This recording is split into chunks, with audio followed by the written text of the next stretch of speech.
विपक्ष 2024 की तैयारी में जुट गया है। पीएम मोदी की घेराबंदी शुरू हो रही है तो दूसरी ओर बीजेपी की परेशानी बढ़ती दिख रही है। एक रिपोर्ट में दावा किया गया है कि पार्टी ने पूरे देश में मतदाताओं के बीच सर्वे कराया है और इस सर्वे के चौंकाने वाले परिणाम सामने आए हैं, जिसके बाद बीजेपी को अपनी रणनीति बदलनी पड़ रही है। क्या राज्यों में सही तरीके से सरकार नहीं चला पा रही बीजेपी? क्या किसी भी बीजेपी शासित राज्य का मुख्यमंत्री पार्टी को जिताने की स्थिति में नहीं है?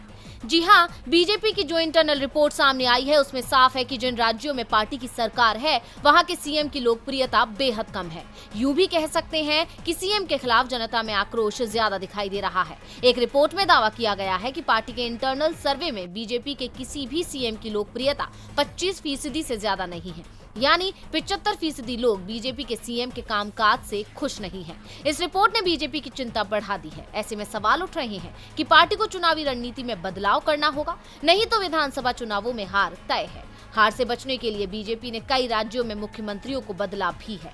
गुजरात, जहां कुछ ही दिनों में चुनावों का ऐलान हो जाएगा, वहां विजय रूपाणी की जगह भूपेंद्र पटेल को लाया गया। कर्नाटक में 6 महीने बाद चुनाव का ऐलान होगा, वहां बीएस येदियुरप्पा की जगह बसवराज बोम्मई को सीएम बनाया गया। मध्य प्रदेश में भी बदलाव की बात चल रही है, यहाँ 1 साल बाद चुनाव है। हिमाचल में तो बीजेपी साफ कर चुकी है कि चुनाव पीएम के चेहरे पर लड़ेगी, यानी साफ है कि अब बीजेपी की राज्य सरकार अपने कामकाज पर नहीं बल्कि केंद्र की योजना पर चुनाव लड़ने की तैयारी कर रही है। पार्टी अब तक दावा कर रही थी कि जहां वो विपक्ष में है वहां पीएम के चेहरे पर चुनाव लड़ेगी, लेकिन अब वो उन राज्यों में भी पीएम के चेहरे पर चुनाव लड़ने की तैयारी कर रही है जहां उसकी सरकार है। साफ है कि बीजेपी को अब विधानसभा चुनाव में हार का डर लग रहा है, इसलिए पार्टी पीएम के चेहरे पर विधानसभा चुनाव लड़ने का मन बना रही है।